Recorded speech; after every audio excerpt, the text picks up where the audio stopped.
Berkahi majlis ini ya Allah. Engkaulah yang menciptakan kami, Engkau yang mengislamkan kami, Engkau yang mengumpulkan kami di tempat ini. Hanya dengan karunia-Mu kami mendapat ilmu yang manfaat. Hanya dengan hidayah taufik-Mu kami akan yakin padamu. Jadikan pertemuan ini membuat Engkau semakin ridho kepada kami. Jadi penggugur dosa dan aib kami, menjadi penguat iman, penambah amal soleh. Allahumma inna nas'aluka ilman nafi'an wa rizqan thayyiban wa amalan mutaqabbalan. Ya Allah, lindungi pertemuan ini dari niat yang salah, dari ilmu yang tidak manfaat, dari amal yang tidak Engkau terima, dari doa yang tidak Engkau ijabah. Taqabbal minna ya karim, innaka antas samiul alim. Amin ya rabbal alamin. Apakah Allah subhanahu wa ta'ala sedang menyaksikan pertemuan ini? Sedang menyaksikan tidak? Adakah yang tersembunyi bagi Allah? Apakah Allah tahu siapa diri kita yang sebenarnya? Apakah Allah tahu masalah yang sedang kita hadapi? Apakah Allah menyaksikan setiap dosa dan maksiat yang kita perbuat? Allah tahu tidak? Apakah tahu, Allah tahu kalau ibu-ibu sedang ngobrol? Dicatat tidak oleh malaikat? Ada balasannya tidak? Kalau keyakinan itu setiap saat ada pada diri kita, tidak hanya waktu ditanya saja, niscaya akhlak kita akan bagus. Orang yang selalu merasa disaksikan oleh Allah pasti beda hidupnya. Dia susah berbuat maksiat karena tahu Allah sedang melihat dirinya. Susah ngobrol karena tahu setiap obrolan didengar dan pasti ada balasannya. Orang yang yakin Allah Maha melihat, dia tidak akan mudah berbuat maksiat. Kemudian orang yang yakin Allah melihat dirinya juga tidak akan ribet dengan penilaian orang. Orang mau tahu, mau tidak tahu, gak ada masalah. Allah pasti tahu. Orang mau lihat atau tidak lihat, gak ada masalah. Orang-orang yang yakin Allah Maha melihat akan ikhlas. Tidak memerlukan pengakuan orang, tidak memerlukan pujian, penghargaan manusia. Mau apa? Manusia tidak punya apa-apa. Orang-orang yang yakin Allah Maha melihat, dia tidak akan kesepian dalam hidup. Tidak ada rasa sepi, karena yakin ada Allah yang Maha dekat, yang Maha melihat, Maha baik. Begitulah. Walaupun ada suami, tetap saja yang merasa jaminannya tidak datang dari suami, tapi dari Allah. Yang suaminya meninggal tidak kesepian, ada Allah. Yang belum punya anak tidak kesepian, ada Allah. Orang yang yakin Allah Maha dekat, Maha melihat, tidak akan lebay. Dia tidak akan pamer penderitaan. Mau ngapain pamer penderitaan? Allah sudah tahu kok keadaan kita. Allah tahu masalah yang kita hadapi. Allah tahu segala keperluan kita. Allah tahu isi hati kita. Allah tahu sakit yang sedang kita rasakan. Tahu. Mau apa kita pamer penderitaan ke orang? Orang yang kita harapkan pertolongannya juga sama-sama lagi susah. Dan boro-boro nolong kita, nolong dirinya sendiri aja susah. Inilah kunci tauhid. Kalau ibu bapak seperti itu nikmat terbesar dalam hidup ini. Nikmat yakin kepada Allah. Berubah hidup kita. Tenang, tidak ribet, tidak pengen banyak bicara, tidak memerlukan validasi pengakuan orang. Enak, tidak berharap dari siapa-siapa. Yang bikin luka itu berharap dari makhluk.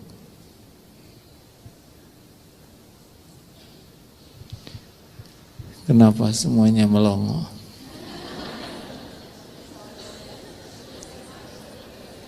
Pengen seperti itu? Itulah bahagia.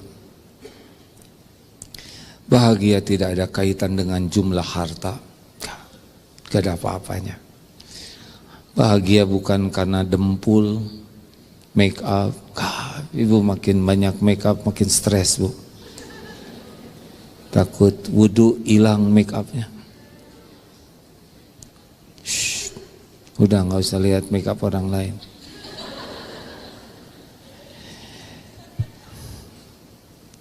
Mau punya hati yang yakin?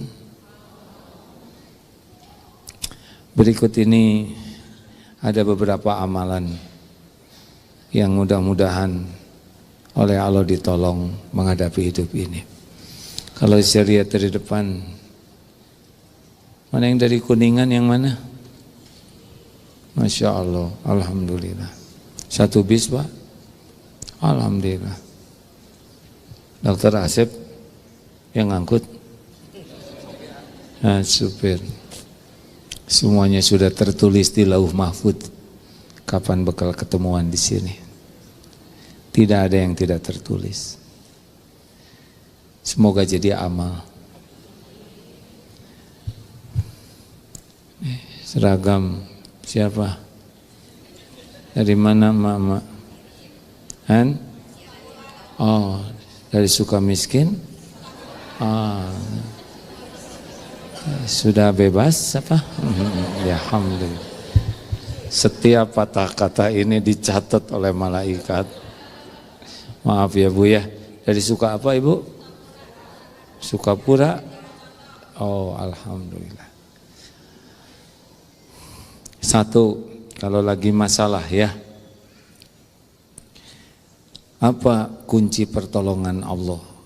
Yang pertama adalah husnudzon kepada Allah. Harus berbaik sangka. Ana inda dhanni abdi bi. Aku sesuai prasangka hambaku. Wa ana ma'ahu idza dzakarani. Dan aku bersamanya sepanjang ia mengingatku. Jangan sekali-kali berburuk sangka kepada Allah. Allah maha baik, maha pengasih, maha penyayang, maha bijaksana. Allah tahu ngaconya diri kita, tapi tetap diurus. Kasih makan, minum, pakaian, berteduh, aib ditutupin, dosa ditutupin. Benar? Gak kebayang harus ngurus model-model kita begini kalau bukan maha penyayang. Apa untungnya Allah ngurusin kita kan? Sholat gak pernah khusyuk, ngaji jarang, lebih sibuk scrolling daripada menunggu-nunggu ampunan, lebih banyak menunggu kiriman paket. Astagfirullahaladzim. Mulut ngomong seenaknya, jarang bersyukur, ngomel terus, mengeluh terus. Kalau Allah tidak maha sabar, sudah tinggal dimusnahkan saja model kita begini ya. Mau ngapain ngurus model-model kayak kita gini? Kalau bukan maha baik, zikir jarang, pelit lagi. Padahal uang yang dipakainya juga uang dari Allah. Astagfirullahaladzim. Berbaik sangkalah. Apapun yang Allah takdirkan pasti baik. Walaupun tidak cocok dengan keinginan, gak apa-apa. Allah lebih tahu. Wallahu ya'lamu wa antum la ta'lamun. Allah Maha tahu, kalian tidak tahu. Jangan sok tahu. Mau diapain saja, kita ini milik Allah. Allahnya pemilik alam semesta yang maha baik, yang selama ini walaupun kita ngaco, kita tetap diurus dengan baik oleh Allah. Tidak ada yang lebih menginginkan kita bahagia selain Allah. Tidak ada yang lebih menginginkan kita jadi ahli sorga selain Allah. Kita nggak begitu kepikiran ke sorga. Allah lah yang menginginkan kita kembali ke sorga. Makanya dikasih hidayah, makanya ditutupin aibnya, dibimbing oleh Allah datang ke masjid buat belajar. Siapa yang mengumpulkan di sini? Allah. Siapa yang bikin selamat ke sini? Allah. Siapa yang menggugurkan dosa-dosa di majelis ilmu? Allah. Kalaupun ditakdirkan sakit, mesti itu untuk kebaikan kita. Kalaupun ada orang yang menghina, memfitnah kita, itu pun untuk kebaikan kita. Gugur dosa-dosa kita. Capek ngurus keluarga, letih nyari nafkah, itu gugur dosa-dosa kita. Nggak usah rewel, jalanin saja. Kalau bisa berbaik sangka, itu akan membuat hidup kita berubah drastis. 2, kalau ingin ditolong oleh Allah, wasta'inu bis-sabri was-shalah. Sabar itu datang dari baik sangka. Ridho, diapain aja oleh Allah terima, pasti baik kok. Ada dosa yang tidak bisa rontok kecuali oleh kepahitan. Ada pahala yang tidak bisa diraih kecuali dengan kepahitan. Ada derajat yang tidak bisa kita capai kecuali dengan kepahitan. Allah menyayangi kita. Makanya kalau ada kejadian yang tidak cocok, husnuzon saja, pasti baik. Salat, mau ditolong oleh Allah, perbaiki salat. Kalau salatnya baik, kehidupan kita jadi baik. Kalau salatnya berkualitas, hidup kita jadi berkualitas. Benar hadirin, hidup ini menjadi ruwet gara-gara salatnya jelek. Allah tahu salat kita seperti apa. Allah tahu wudu kita juga asal-asalan. Nyuci kaki nggak pernah sela-sela kakinya dibersihkan, hanya gini aja. Allah tahu mau kena ibu jarang dicuci sampai pusing sendiri. Bau apa ini? Bau manehna.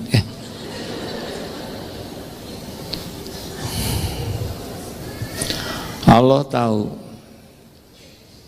sholat kita jelek, tapi tetap diurus oleh Allah. Bagaimana kalau baik? Betul? Allah tahu tidak suka nelat-nelatin sholat? Tahu. Allah tahu ketika kita sholat pikiran kita kemana aja? Tahu. Makanya selesai sholat itu disunahkannya istighfar.